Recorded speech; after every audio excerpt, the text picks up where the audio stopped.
just looking at some key strategies that organizations can deploy to enable electrification or EVs at scale, what are they? Yeah, so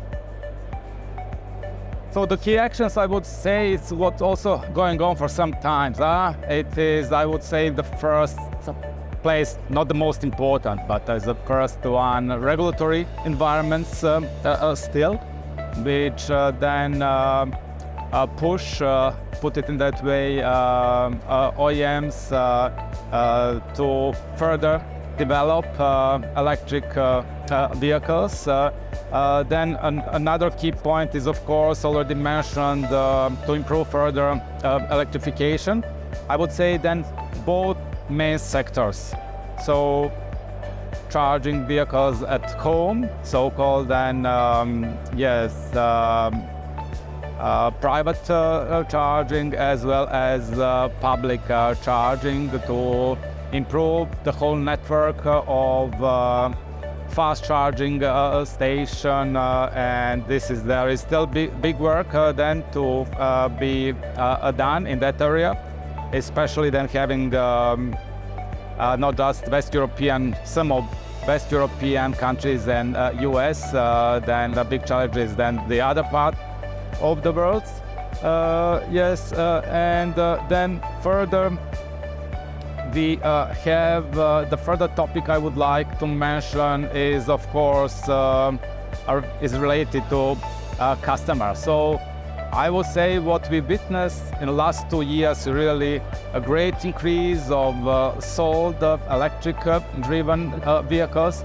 But still, when we compare number of people who intend to buy with people who really buy electric vehicles, there is a still big difference.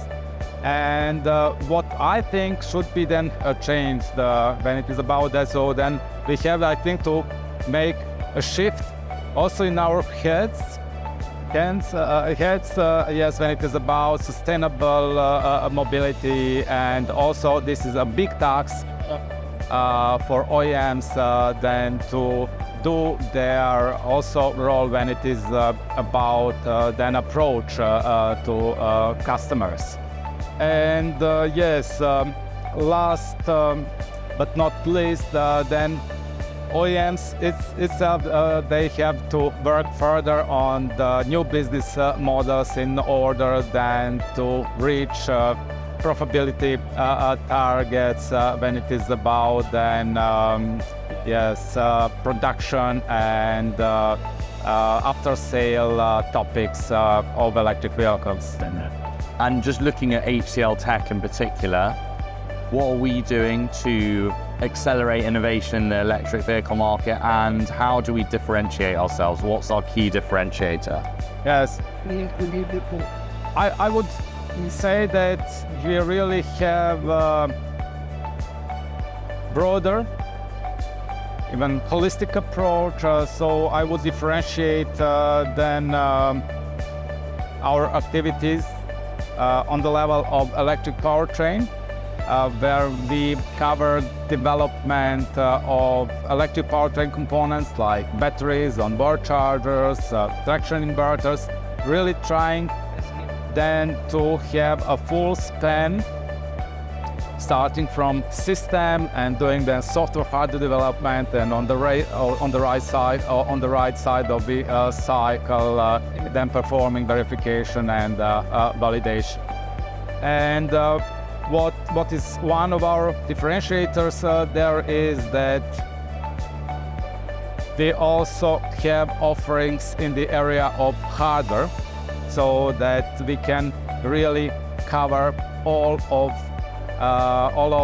just mentioned and development areas of electronic control units, and when it is also about power electronics. So this is on that level, also what we have in the vehicle, and what we also have outside of vehicle in our digital part. It then relates to data platform for electric vehicles. There we are using our own data platform called Picasso, and where we have a solution to collect the data, for example, from battery management system and from other components of electric powertrain to do data processing and then to create new values for electric driven vehicles. Miroslav, thank you very much. Thank you, Nick.